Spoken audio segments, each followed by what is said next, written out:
Hello and welcome back to Kim Reads as we continue with Straight On Till Morning. Meanwhile, on the high seas, I thought you said my idea was a good one, Mr. Smee said doubtfully from behind Captain Hook. I thought you was going to use the shadow like a sextant or compass or whatnot to find Peter.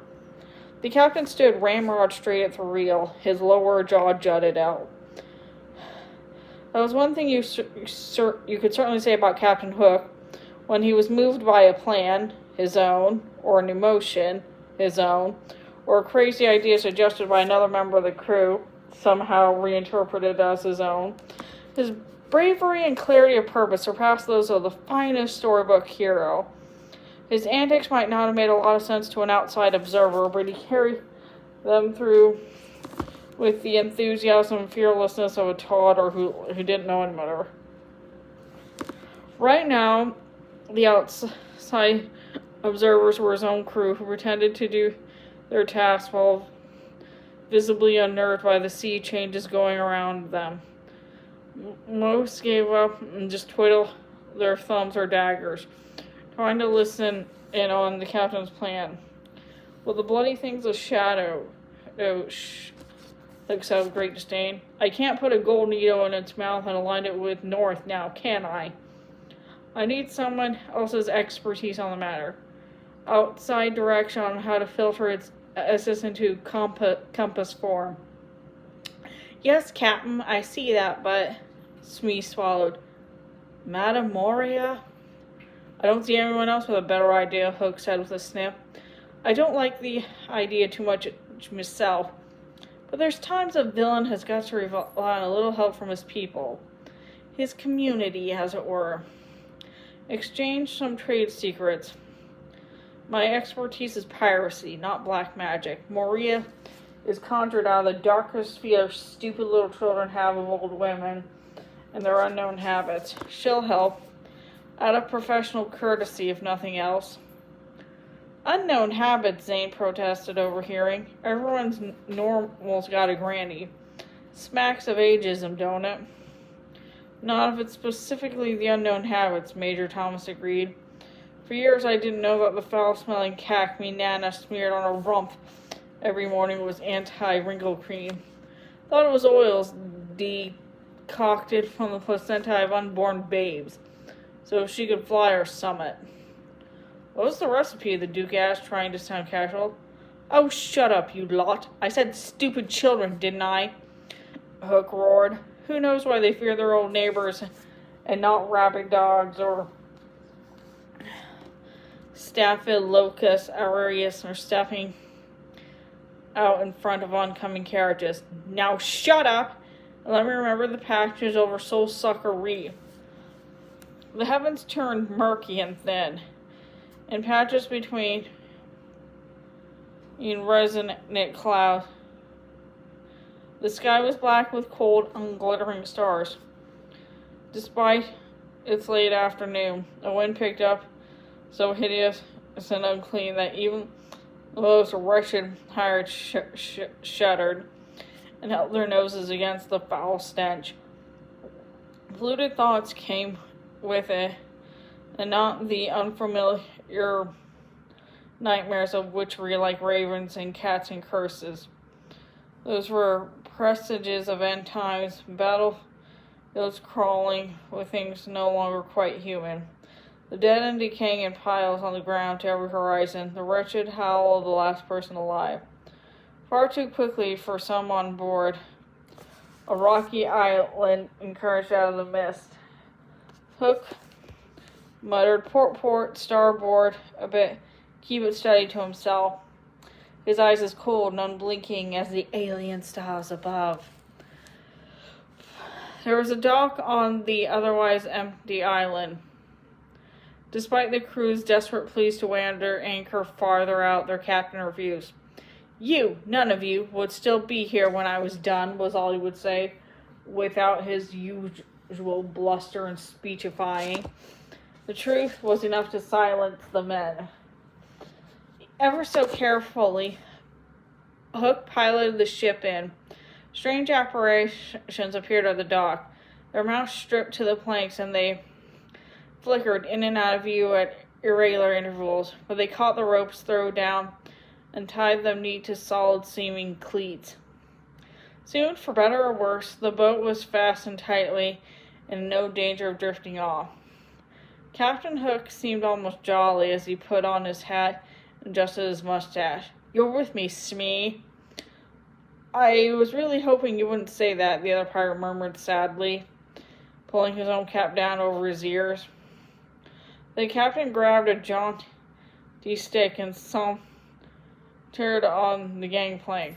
"I don't think I need to tell you fellows nor shore leave here today," he called over his shoulder. The island was much more than a single rocky promontory rising up out of the sea, like the longest claw of a dying antediluvian beast. On top of the claw was Madame Moria's hut. "What kind of witch lives on an island?" Smee muttered as they left the dock and clambered up the narrow path that spiraled out of the island, allowing the witch several perfected views of approaching visitors. "Shouldn't she be in a nice, snug little house in the woods somewhere, luring children with candy and then eating them? This is the oldest kind of witch, Mr. Smee. If you had any education at all, you would know all about the Greeks and their very, very scary witches." "Guess I'm glad I never had a proper education then," the other pirate said, looking around woefully. At the top of the promontory, they walked across a precarious bridge to the hut. A gnarled mess of driftwood, stained black lights, and what looked like seaweed or possibly human flesh stretched out for a roof. Hook took off his hat and tapped. "Madame Moria, it's Hook, come to visit." The door opened of its own accord after a suitably spooky pause. The inside of the hut was, of course, much larger than the outside, but so dark and cramped and filled with distinguishable things that the effect was much more or less grand than it could have been. A primitive fire burned coals on the floor without a ring or anything else to contain it. Tending the cauldron suspended above the flames was a bent-over old woman. Her skin was thick with grease and soot. Great ropey locks of hair were mounted on her head until they were practically double her height. Then she turned to fix a pair of milky eyes on her guest. Smee's heart almost stopped. "Ah, Hook, such a long time," she cried, surprisingly merry. "How's my favorite, handsomest pirate captain?" "Very well, Moria, very well," Hook said politely, leaning over and submitting himself to a kiss on the cheek that left a gray lip print. You want something, don't you?" she said with a sigh. "You never just come to visit." "Oh, well, what's to be expected among the evil? Polite behavior, niceties." She cackled and slurped from the ladle she held. "I'm just cooking up a nice bowl of baby bits. Care for a bowl?" "Not for me, thank you," Hook said, trying to sound regretful. "Maybe Mr. Smee would." "Who? Oh." The witch looked up and made a big deal of winking at the first mate, although not quite in the right direction, perhaps because of her cataracts. "What do you want, then?" "May as well get right down to business, eh?" "Well, I'm having some shadow issues," Hook admitted with a sigh, sitting down in a comfy red velvet chair whose hard parts were carved from human femurs and tibias. "Shadows, tricky business for mortals." "Yeah, well, it's Peter Pan's shadow. So trickier than most, I would say." "Peter Pan? You're still chasing after that wretch?" "Well, some things never change in Neverland. It is what it is." Hook crossed one leg over the other and sniffed with great dignity. "But I have this rather brilliant idea that I could use his shadow, currently in my possession, to lead me to him, like a compass." Mr. Smee nodded eagerly, then frowned, perhaps remembering where the idea had come from originally. Hook was careful not to look at him. The witch sucked her tooth, stirring the soup thoughtfully. "Not a compass. There's a problem with enchanting the shadow down small for long periods of time, especially if you don't plan on staying near the equator. No, compass won't work. You need something more human-sized, like a Paint-Opticon. What's that? Hook asked eagerly. I think it's the thing you're looking for. The engineering, if it escapes me, was mentioned in one of my books over there. The witch gestured to a shelf which had on things that made even Hook squirm. Moldering jars of foul-smelling ointments. Shining black paints that looked more liquid than fiber. Cloths protecting half-fleshed skeletons that could have been human or reptile, and which could have moved a little when not looked directly. Also a set of musty black-bound books, some of which had blinking eyeballs set on their covers. Splendid, splendid, Hook said enthusiastically, concealing his disgust. How much for the lot? If you were a good seller, I'd say free. The chaos and pain released by your attempting to use them, that would make them entirely worthwhile, the witch said with that was entirely unkind. But since you're one of us, I have to charge. Let me see. She waddled back and forth in front of her fire. A giddy, almost childlike look on her face as she tapped her tooth.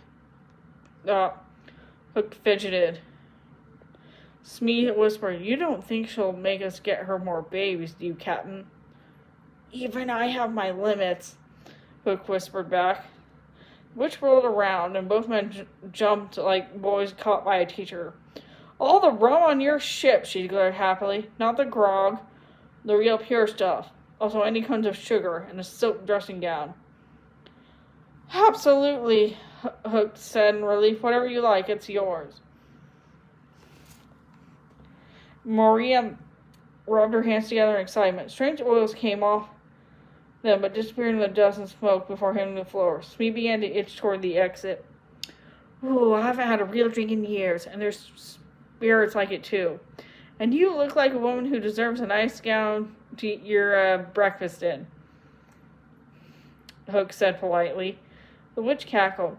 Oh, the dressing gown is for a bit of disguise. There's a handsome young merman I'd rather fancy, and who I might add could stand to be taught a lesson or two. Well, I'll leave you to your projects, Hook said hastily, standing up. The witch rolled her eyes and spat. At least I'm honest about my issues. Chasing Pan, indeed. Put your anger at lost youth into violence, I say. Go burn some villages or raid one of those other islands. Become a despot. Keep yourself busy. I'll just have what you ordered sent up here by a couple of my men. With some extra goodies for you, of course, Hook said, pushing the door open with his rum and bowing out. Oh, you're too kind. I'll have one of my own men bring you the books once I get what I want.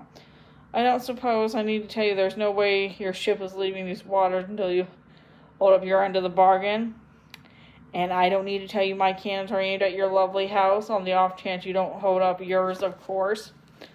Always a pleasure, Hook, the witch grinned and blew him a kiss. For me as well. The captain tipped his hat before send on his head and closing the door behind him. He and Smee stood for a minute in the dismal half-light of the weird island and its foul vapors, breathing deeply in relief. They weren't pleasant, if you don't mind me saying so, Captain, Smee eventually said. No, but I wonder, Hook said thoughtfully. Maybe what we feel now, that's how people feel when they deal with pirates. I mean, we're frightening too, aren't we? Killing and looting and generally fearsome. Isn't that why the heroes always come after us? Never thought about it that way before, Captain, Smee admitted, scratching under his hat. I think it's why you're the Captain, always thinking the deep thoughts and whatnot. True, Hook said, nodding. True, Mr. Smee. 'Tis a burden of leadership. You know, I'll almost miss her when she's gone with the rest of Neverland. Poor old witch. Now let's get back to the ship. I want to get her the rum and be out of here as soon as we can, and I think it's high time for a bath and a shave. I always feel unclean after dealing with her. That's the thing. One bath and shave coming right up, Captain, sir, Mr. Smee said happily. And the two brightly colored pirates descended the steep spiral path, the only red and blue and golden things for miles around. Hook's feather bobbed jauntily in the air. He even smiled despite the foul breeze. Surely he would have the shadow showing the way. Peter Pan was as good as gone, along with the rest of Neverland. And that's the end of that chapter. See you later.